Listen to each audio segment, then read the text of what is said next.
So the pandemic has fast forwarded everyone into digital disruption. Whether you are an organization or you are an individual who for the first time bought online during the lockdown.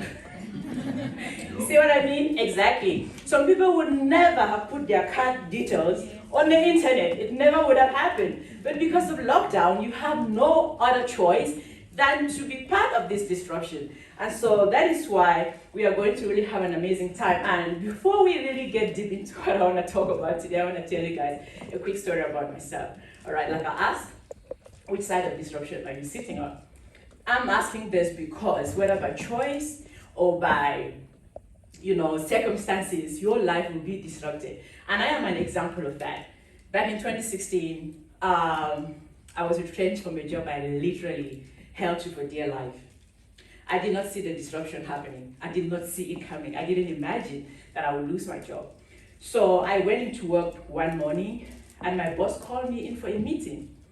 And in my mind, I thought it was just a meeting to catch up with things and bring him up to speed with what has been happening. And when I walked into his office that morning, immediately I realized that something was wrong the way he was looking at me. You know that look when someone gives you and you're like, okay, what did I do?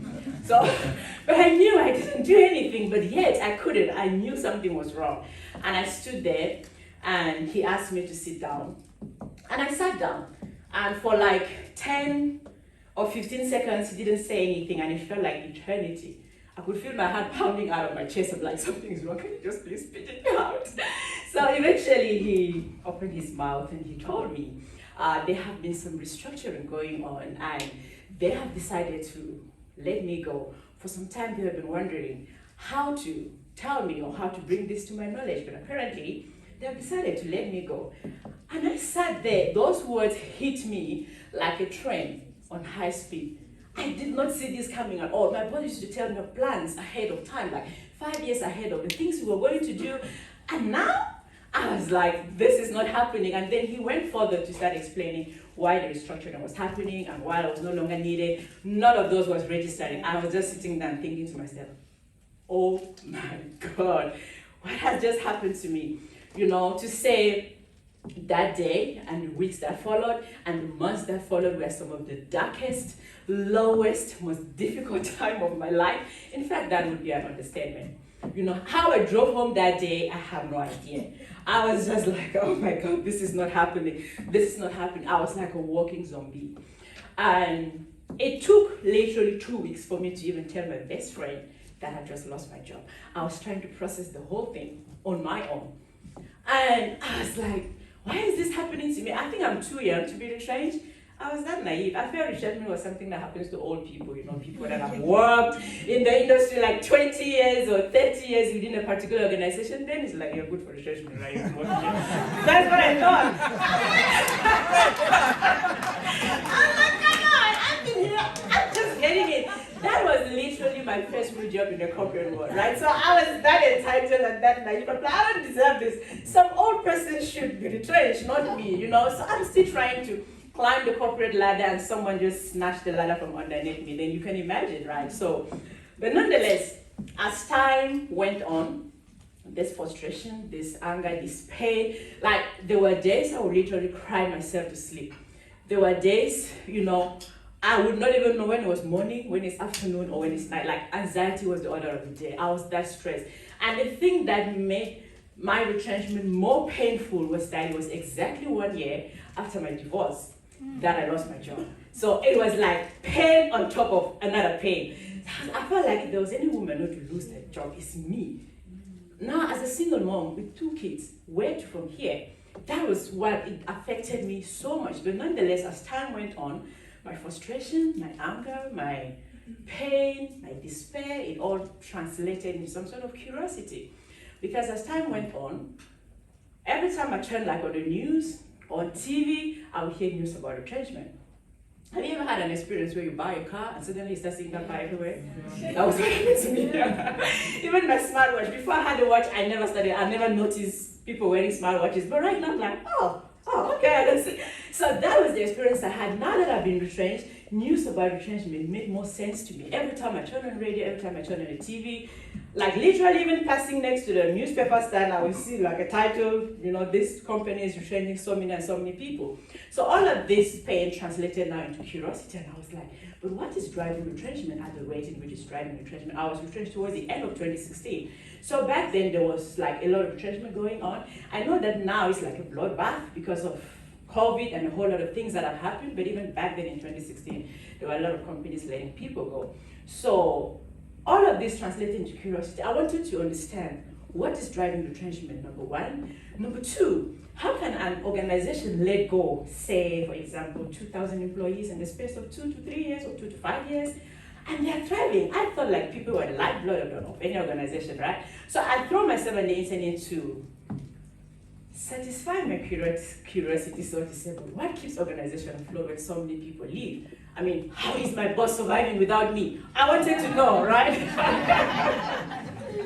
So I threw myself on the internet and I started researching, and for the first time, words like artificial intelligence started jumping on me. Like there are processes that are being automated, and people and organizations can continue to thrive and do even well, because most of these people that leave an organization, they are being replaced by machines. I was fascinated. It's like, wow. Now, I have no background in technology, okay? The only technology I knew prior to being retrenched was to sit on my laptop, work, send emails, or answer calls with my phone. I knew nothing beyond that. And now I'm on the internet finding all of these things, okay? The whole fourth industrial revolution, artificial intelligence, what is that? Most of these things sounded like Chinese language to me, believe me. But the more clueless I was, the more I wanted to know. So I dug myself even more and more into that rabbit hole. I started writing about it on social media, which writing then become like a way of escape for me. You're jobless. You have nothing to do with your time. So right? So I started writing and putting on social media. And I noticed that a lot of people were very intrigued and fascinated by the things I was putting on social media. And then people that are even in the IT section started asking me questions as though I was the expert. It gave me some sort of comfort, like, wow, I'm not the only clueless person about this. Apparently, many people don't also understand how technology is changing the world. A lot of people don't have an understanding how emerging technologies are completely changing how work is done and how even we operate in our daily lives as even interacting with one another. So they started asking me questions, and I was like, hey, I'm also as clueless as you. I have no idea what's going on here.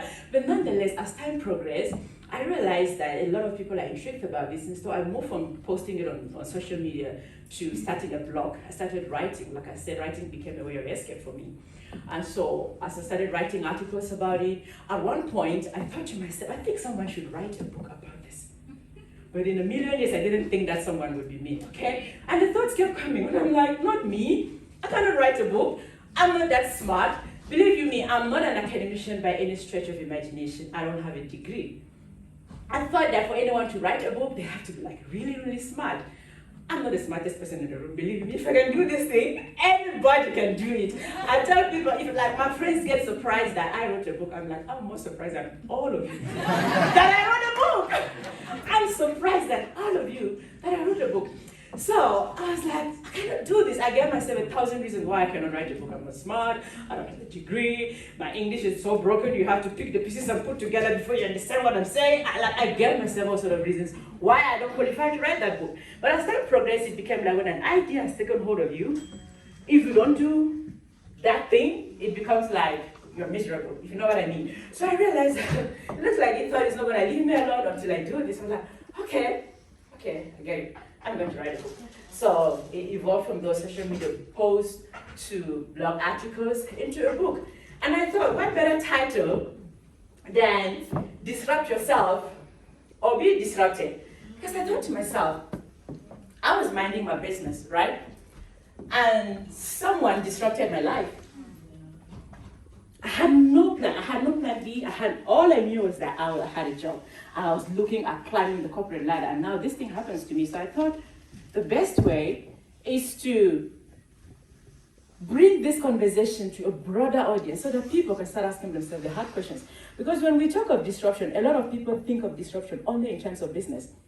People don't think that personal disruption is the thing. When we hear of disruption, we're thinking of new business models that come to the marketplace, like maybe your Uber, your Airbnb, and disrupt the whole marketplace. That's all we're thinking about. But personal disruption can also happen where you as an individual, you want to pivot, you want to change, then you start asking yourself the hard questions. Okay, can I be automated? Can the position I'm currently holding at work be automated? That's a scary question to ask, right? Can I be replaced by a machine? You're scared of even asking that because you don't want to come to face with the reality that it can happen to you. But these are questions I wanted people to start asking. Maybe you are in school.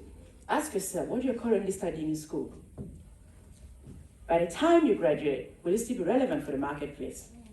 These are the hard questions I wanted people to think, because personal disruption is really about forward thinking.